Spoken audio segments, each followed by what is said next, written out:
When something has come together and you feel that it's done, it's almost as if someone else wrote it. Yeah. That you didn't create it, you sort of found it, or it's been given to you. I think that's also behind this idea that it comes from somewhere else other than you.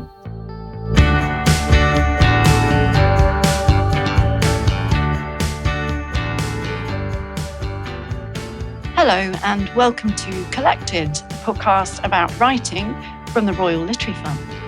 I'm Julia Copus, a poet and a Royal Literary Fund Fellow, and today I'm really happy to welcome to the studio Alex Wong, a poet, critic and academic.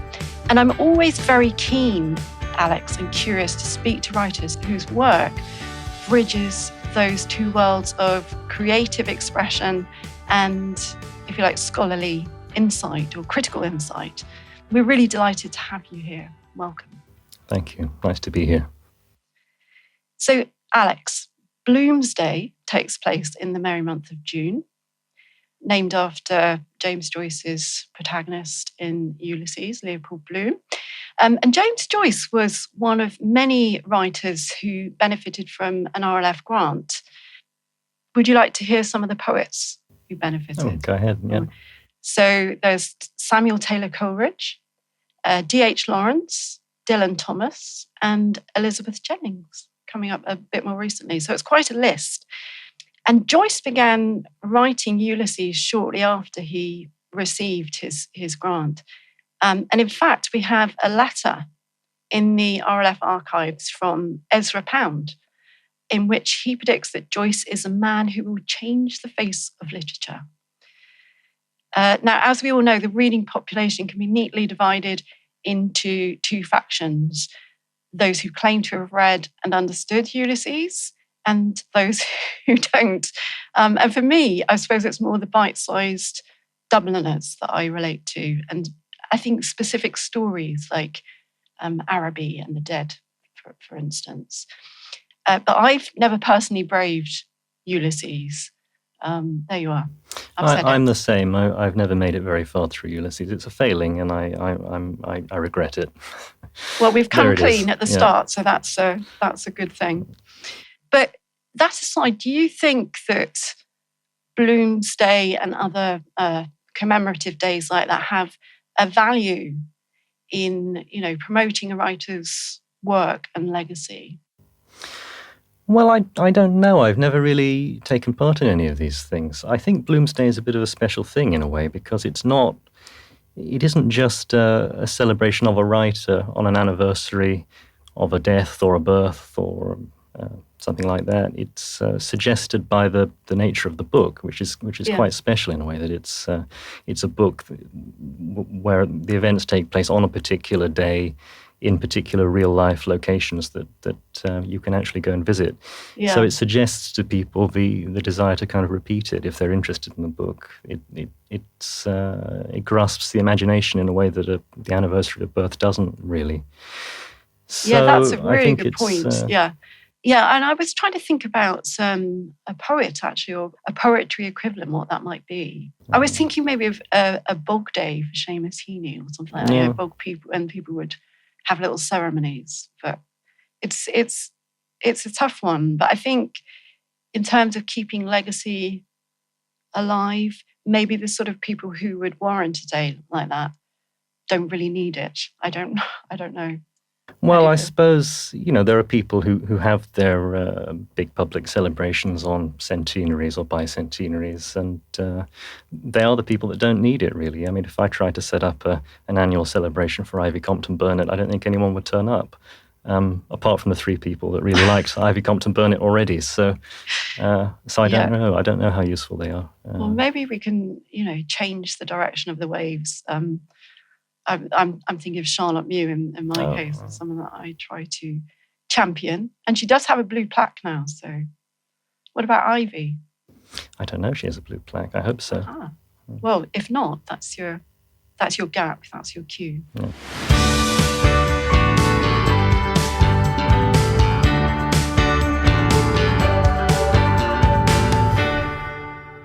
So, Alex, I mentioned the RLF's written archive in Yes. relation to Joyce. But there is also now an ever-expanding audio archive to go with it, made over the past decade or so. And it's conversations and talks that feature many different writers discussing various aspects of the writing life. And it's particularly valuable and unusual, I think, because it gives quite a rounded picture of the writing life. We usually only get to hear about writers if they've topped the bestsellers list or they've shortlisted for a big prize, and less often if they've been drawn into some controversy or scandal. So this archive is different because it catches what it's like to be a jobbing writer from day to day, the highs and the lows. And we're going to listen now to something from that archive. So Alex, as well as being a poet and a literary critic, you've an interest, I know, in essayistic prose. Yes. And I believe you've edited a book of essays by Walter Pater. Yes, I've edited Pater. I'm now working on Alice Meynell, who was a great essayist, now remembered mostly as a poet, but a very prolific essayist who was really praised more for the prose at the time than for the verse. I didn't know that, and I should, because she's sort of Charlotte Mew period, but I certainly know her as a poet. Well, she's a very good poet too. She is. Yeah. She is. Yeah, absolutely. Well, we're going to listen now to poet turned essayist Chris Arthur talking to Cherise Saywell about how he got into writing essays. How did you arrive or become aware of the essay as a creative literary form? Entirely by accident. I started as a poet, and for a long while that's what I thought I would do. And I wrote a lot of poetry. I toyed with fiction, not very happily. And then one day, browsing in an Edinburgh bookshop, quite by chance, I came across a copy of the 1989 issue of Best American Essays. And the Best American Essays is a series that's published every year, starting in 1986. General editor Robert Atwan. And it's still going today. And for whatever reason, I thought the book looked interesting, and I bought it and I read it, and I was, as they say, blown away by it. I just thought it was fantastic. I had no idea that you could do the kind of things with short pieces of prose that the assembled writers in Best American Essays 1989 were doing. And it inspired me. I started to write essays myself. And I then had what I would wish every writer to have. I had a crucial piece of beginner's luck in that the first serious essay that I wrote, the first one that I was pleased with and sent off for publication, I sent it to a journal in the States called The American Scholar, which at that point was edited by Joseph Epstein, who was an essayist whose work I admired. He was in Best American Essays 1989, and I've subsequently gone on and read several of his collections of essays and thought they were really, really fine. What I didn't know at the time was that the American Scholar takes, on average, 4% of the submissions that it's sent, unsolicited submissions. So I blithely sent off this essay called Ferial, and it was accepted, and it was rewarded handsomely. They pay well. And I got very enthusiastic reader response, including an approach from a New York literary agent asking if I had a book. And I think that had a big impact because I was just starting out with the form. I was just experimenting with it. And that gave me really positive feedback. That was exciting. For a kind of first-time essayist, that was really good. So I wrote more and started placing them in a range of journals. And that's what I've continued to do, using that as the platform to publish books. Because, of course, the nice thing about essays is that you can publish along the way. Unlike the novelist, struggling with a kind of vast tome, I can publish essays as I go and get responses from editors and from readers, and then think about putting the thing together as a book. Much like with short stories, yes. I thought. Yeah, I felt absolutely. When I was reading your essay about being an Irish essayist, I think you had talked about a definition of the essay that it seemed to me to have a lot in common with the short story form, where they're designed to be read in one sitting. I don't know if you want to talk a little bit about that. Well, what you say about that immediately reminds me of Michael Holroyd's comment. Holroyd said that an essay is a non-fiction short story. And I think there is, yes, a lot in common between the two, which is not to say that I think that I could write short stories. I don't think I could. My efforts in that direction are not, it's not a form that I really want to write in, but I can see the parallels. I don't know about you, but I found that quite inspiring. And it reminded me a little bit of my own route into poetry as well. But I'm interested in you. I imagine that your route into the essay form was a little bit different from Chris's, or maybe not. Well, I don't really tend to write literary essays. Actually, I'm very interested in the form, but I've always shied away from trying to write them because, frankly, I don't know who would publish them. I'm quite interested in this book that he talks about, the annual anthology, the American one, and what it's like, because there aren't that many places in America or here that publish what I would think of as a literature that isn't topical. Right. Yes, that's right. Because if you've got a topical essay, you can submit to newspapers and so on. Yeah, and the New Yorker or places like that will publish some highbrow journalism in the sense that we come to know it, which is on some hot topic. Yeah. And that kind of essay there is room for. And then there are opinion pieces in newspapers which fill me with revulsion because I don't think anybody should be paid a living to have opinions on whatever happens to come along. Yeah. You can have an opinion on one thing if you try hard to work it out for a long time, but there's not very much room for what used to be the literary essay, the kind of thing that Addison and Steele were writing in the 18th century, or Alice Meynell or Walter Pater or Charles Lamb. The outlet is a problem, isn't it? So you don't write essays, but what about your route into just being interested in them? How did that come about? Well, by accident, and I think I definitely hear what he said about happy accident, and that's how I got into reading literature in the first place, really. Pater actually says, a book, like a person, has its fortunes with one in the precise moment of its falling in one's way, and you're ready for it or you're not ready for it. You respond or you don't respond. Yeah, I think that's brilliant. I discovered Pater at a critical moment when I was about 17. And were it not for that, I might not have got interested in literature at all. I might have gone off and been an anthropologist or something else, which was the plan. Oh, really? You planned to be an anthropologist, did you? Well, I planned to go and read anthropology at university. But I changed my mind at the last minute, having read Pater and the Rossettis. Again, I found these things in the second-hand bookshop. So a real big dose of fortune at work. A big dose of fortune, a big dose of Victorian literature too. Yeah, which you're still very interested in. Trying to sort of trying not to be too Victorian myself. Well, I think knowing your poetry, you certainly succeed in that. What about what Chris was saying about the parallels between the short story and the essay?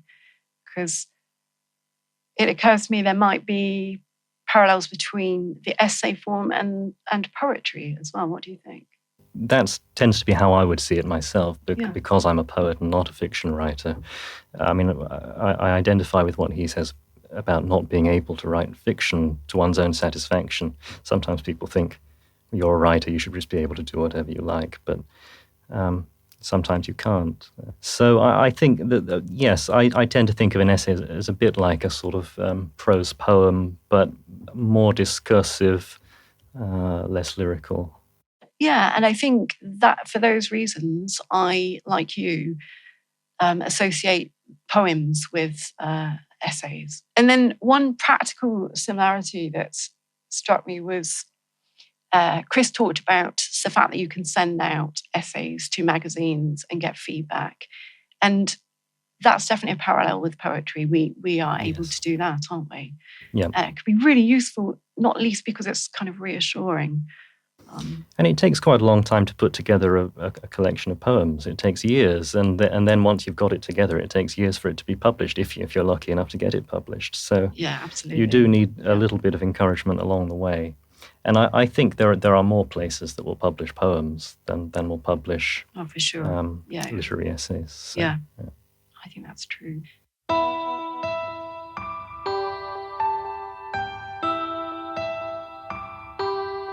Well, thinking a little bit about craft now, I'm intrigued, Alex, by something that you said in an interview that I read online.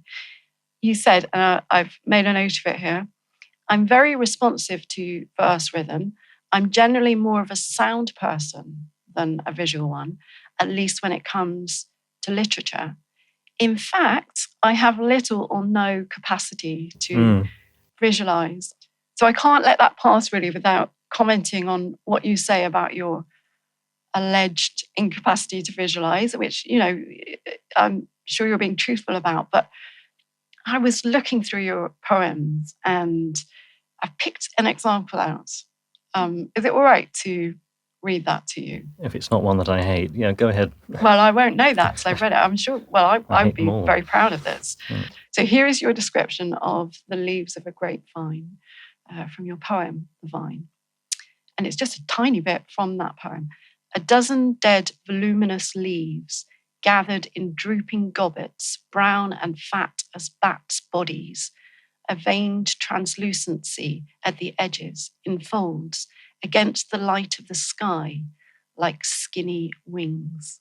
We talk about a sound in a moment, but that short extract forms a very, very clear picture in my mind. What do you say? I'm glad that it does. I mean, that was my hope, but I can't conjure it myself in my mind. Okay, so did you write that from observation then? Yes, I had a very aggressive grapevine in my garden that was causing trouble all the way down the street, rooting in other people's gardens. I didn't realize it was started in my garden.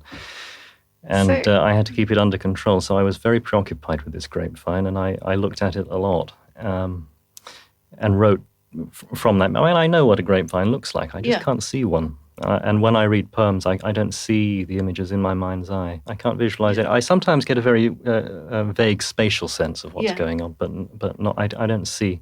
And I know from teaching students that the majority of people see things very clearly when they read. Yeah. And that's one of the ways in which they judge whether they like what they're reading or not. Is how they experience it visually.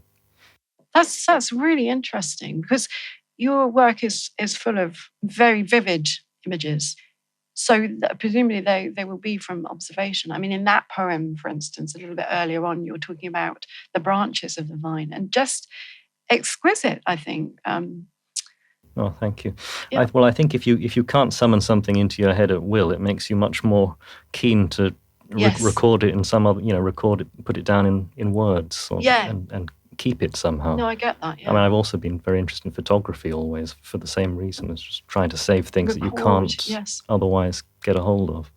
Yeah, I wonder if that's common among poets, because I think I also have a need to record things because I perhaps have difficulty processing them. But anyway, the sounds as well in that short extract, very, very important. So let's talk a little bit about rhythm in particular. I was wondering what you would say is the purpose of rhythm in a poem, or the purposes. Well, it just makes life seem worth living for a little bit.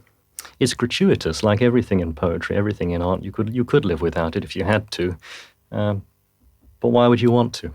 So you feel a great joy in hearing the words that you read in a poem or in writing them. Yeah, so, and I do think poetry should be read aloud, and prose, to good prose. Yeah. It's lovely to hear it read aloud and to read it using your mouth, if not aloud, but just feeling what the words feel like in your mouth, the shapes that it makes. So is that a part of the joy, this sort of feeling of the words? Yeah. Okay, and what about orally as well?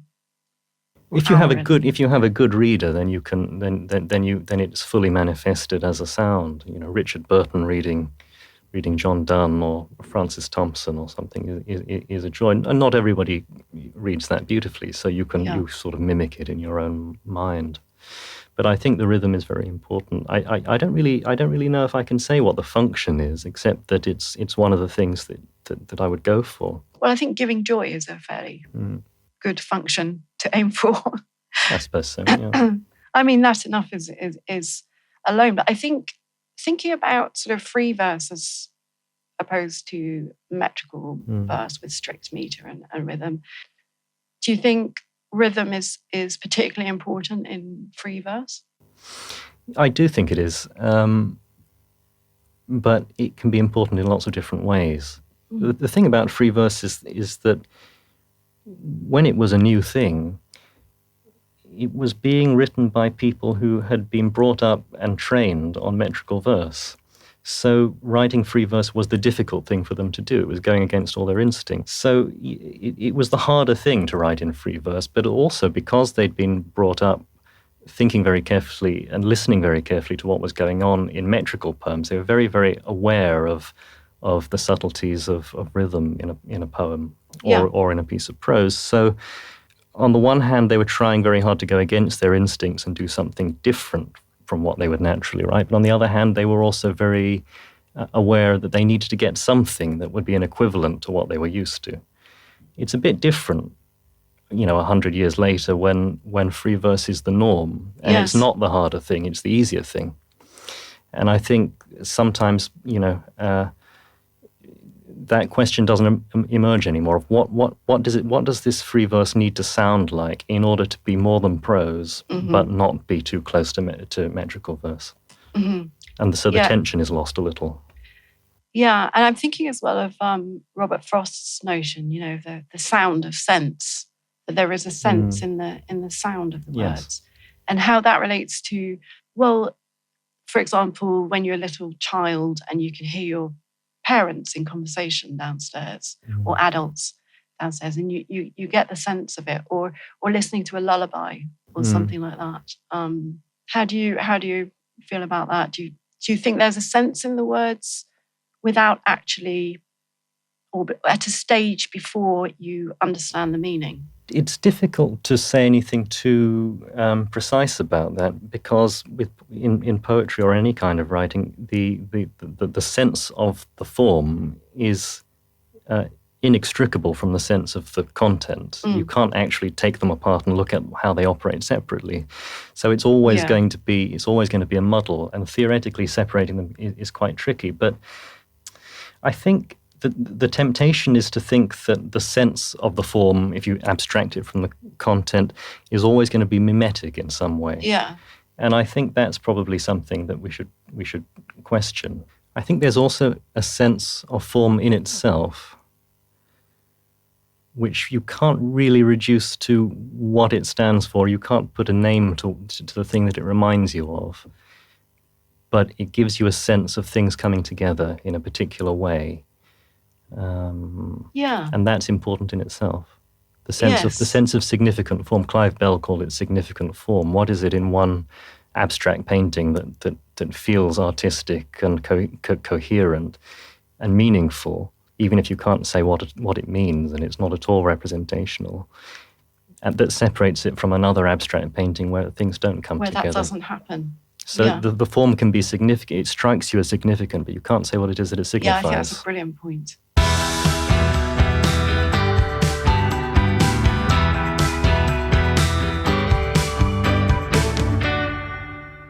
Well, shall we go back to the archive now? Okay. And have a listen to fiction writer Kim Curran talking about her personal muse. Kim Curran, my muse. I never had a muse. I never had a goddess breathing inspiration into my ear as I sat down to write. My ideas came from moments of friction out in the world, a collision of ideas bouncing around, or from the glance of a stranger in the life I built for them. I believed that inspiration couldn't be conjured up, that it was something that had to be earned through graft. But then she entered my life, and she didn't sing as Homer's muse had, she shrieked. She is the Morrigan. the ancient Irish goddess of fury. She unfolded her black wings in my mind, and I knew I had to write about her. It would be a feminist retelling of ancient Irish myths from the point of view of this most fearsome of queens. Quite a pivot from the young adult books I've written before. But what can you do when a goddess demands you write about her? But damn well write. And yet, writing her story has proven easier said than done. I made my first notes about her and the story I wanted to tell over 2 years ago, and I am still only finding the edges of her. She's a triple goddess and shapeshifter with many forms and many names. Baive, Nemain, Macha, a hag, a warrior, a phantom queen. Fragments of her appear in the mythological cycle, the very earliest of Irish epic tales. In the first battles between the Tuatha Dé Danann and their enemies, she is seen spear-hopping, murder-shrieking, tearing out hearts and raining down blood on her enemies. Later, in the most famous of Irish epics, the Tónbo Cúilne, the cattle raid of Cooley, she appears in the form of a beautiful princess, offering herself up to the boy hero Cuchulainn, known as the Irish Achilles. An offer he refuses with a quip about her backside, and so she sets herself against him, promising to bring about his death. A few lines in one of the many tales about how the places of Ireland got their names tells us she had a son. He was born with 3 serpents in his 3 hearts that would grow to consume all life in Ireland if the boy were not slain. In folklore, she is known as the Washer at the Ford, a foreboding image of a woman washing the blood-soaked armour of a warrior in a river, a warrior who knows when he sees her, he is soon to die. She cursed the men of Ulster to suffer the pains of childbirth after their actions led to her losing her unborn children. And a great fort in Armagh was named for her twins. Or some say was named after her brooch. There are as many different versions of her as there are versions of these tales. First told by storytellers in the oral tradition, centuries later written down by monks, and centuries later again retold as part of the Irish literary revival. So that was Kim Curran there, getting deep into the world of her shape-shifting muse, the Morrigan, ancient Irish goddess of fury. And I think you can hear at the heart of that Kim's emotional connection with the larger theme of half-forgotten or disempowered female figures throughout history. I was wondering first how you feel about the general concept of the muse, Alex. I think it's a very interesting concept. It isn't one that is terribly powerful for me, but I recognize the kind of experience that lies behind it, which is the experience of finding that you sometimes are more creative, more inspired, and sometimes you're not, and there's not very much you can do about it. As she said in the clip, you can't conjure it. Yes. I think she gave that as a reason for not thinking that she had a muse, that you can't conjure inspiration, you have to earn it through hard graft. But I think in a way that's exactly the experience that leads people to talk about the muse in the first place, the fact that it can't be conjured, that it's like a person who is stubborn and has a mind of their own. Yeah. If they're not coming to you, all you can do is try and entice them by working very hard and hoping that's some kind of lure. You can't call out a specific name and they are, alas. That No, would be great. Just like the baby with the mother, sometimes she comes when you're hungry, sometimes she doesn't. Yeah, So that experience I do certainly identify with, and also the related experience of finding when something has come together and you feel that it's done. It's almost as if someone else wrote it. Yeah. That you didn't create it, you sort of found it, or it's been given to you. I think that's also behind this idea that it comes from somewhere else other than you. Your source of creativity is both you and something else. Yes, I have that feeling a lot more deeply in poetry than non-fiction writing, say, or writing children's books. I'm not saying it's unique to poetry, but it's particularly strong, I think, in poetry. So if not a specific muse, do you have any spurs for your writing that you go back to? I mean, it's kind of the same thing, but are there things you can do to make the environment as fertile and promising as it can be? Oh, I like a rocking chair. That's a good one. But for preference, it's hard to get one sometimes. It comes back to rhythm again. I mean, the rocking chair, but also I like to pace. I pace up and down. Yeah. But really, to put myself in to try to encourage the muse, I think I read other people's work, Yes. or I leaf through a dictionary, and just wait for something to come together. I think part of the reason why, as you said, you associate the muse with poetry more than other kinds of writing is because of this sense of when a poem is working, or when you're really working well as a writer of poetry, it's because something formal is happening in your imagination that is quite obscure and you can't really force it. And even if you think you know all the rules about how it works and you've got the hang of it, sometimes it just doesn't work the way you expect it to. You've done all the right things and it doesn't work. It's sorcery. Yeah. It's magic. Of course, Kim's muse is quintessentially Irish.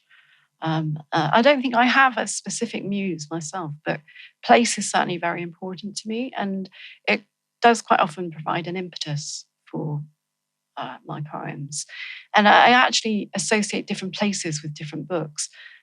Is place ever a source of inspiration for you?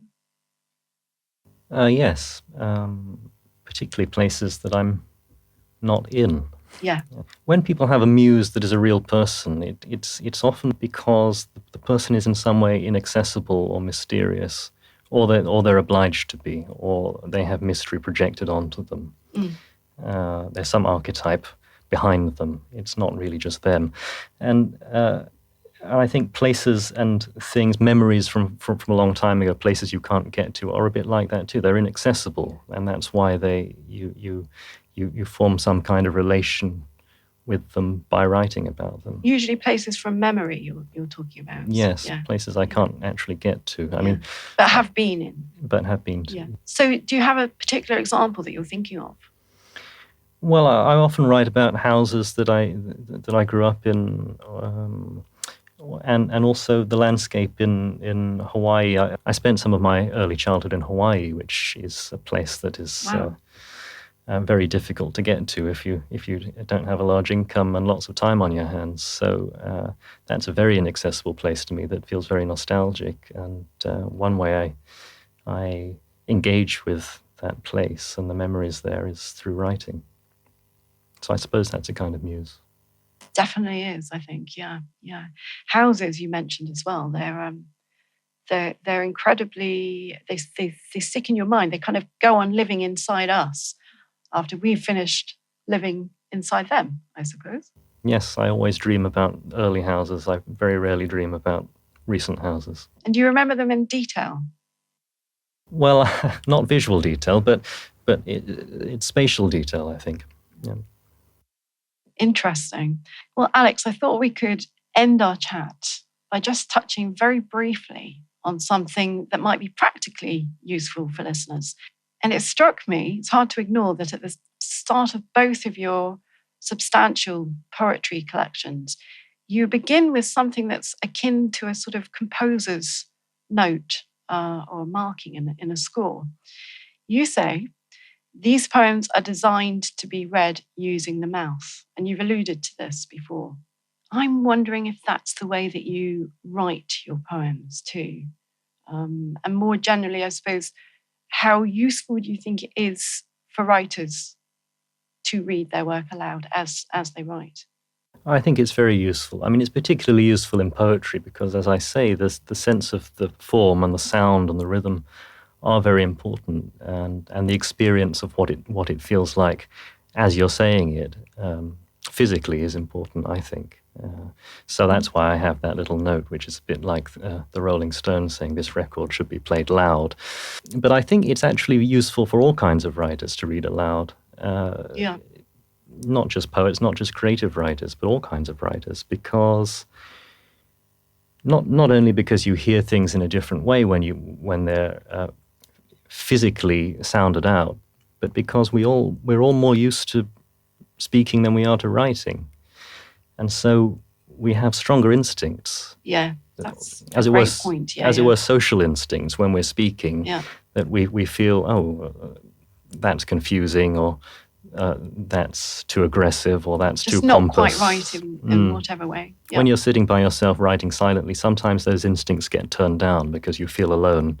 When you speak something out loud, even if there's no one in the room, you feel as though you feel more exposed. Yes. So those social instincts start to get activated, and you think, oh, I sound very artificial here, or I sound very long-winded here, Yes, there's which is something usually my about- problem. there's something about hearing the voice out there in the air, isn't it? Sort of causing sound waves that helps you to hear more clearly. And of course, it's something that RLF fellows very often give, this piece of advice, isn't it, in the RLF office, is to read your work aloud. Exactly, yes. And using the vocal cords, actually, because they're a very sensitive instrument. Whispering, you still feel a little bit alone. When you use your voice, you feel that you're really speaking or communicating in public, and your voice registers feeling. Yes. In ways that can surprise you. Yes. Yeah. And I suppose it's useful advice whether you're writing a message in a card or a 400-page memoir or novel. And definitely, as you say, if you're writing a poem. And now here's Anne Morgan with the latest RLF news. Marcy Cahan's dramatisation of an author's failure to become a famous Broadway playwright has aired on BBC Radio 4. Helene Hanff eventually hit the big time with her best-selling book 84 Charing Cross Road, chronicling her correspondence with a London bookshop. Before that, however, she struggled to make her mark in New York theatre for 20 years, eventually recording her trials in her 1962 memoir, Underfoot in Show Business.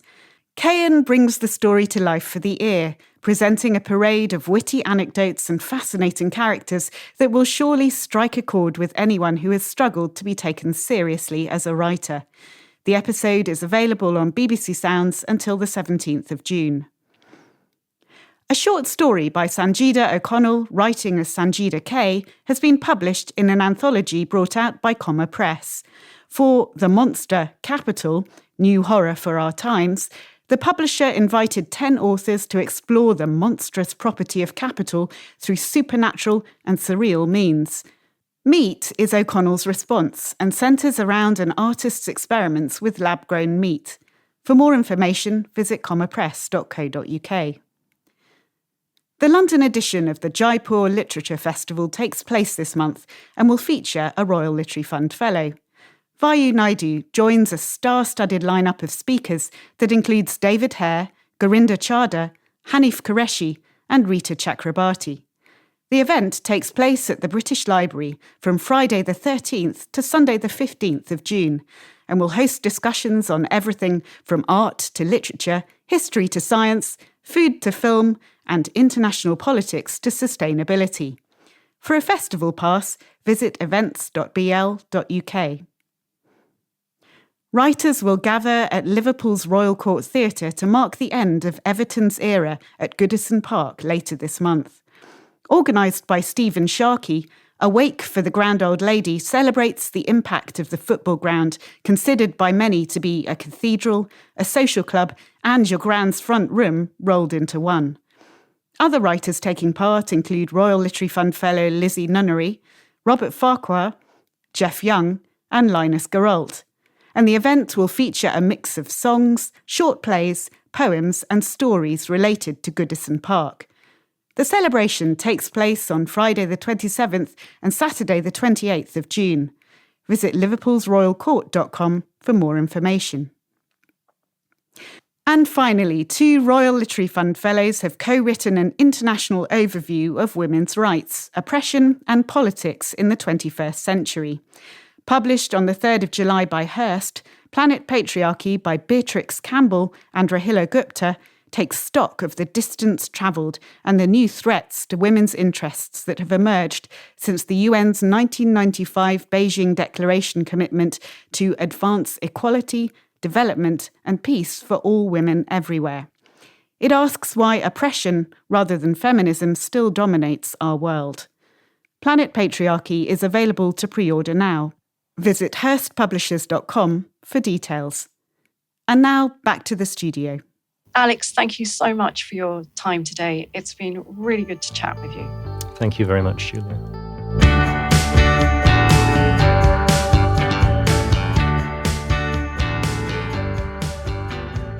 You've been listening to Collected, the podcast about writing from the Royal Literary Fund.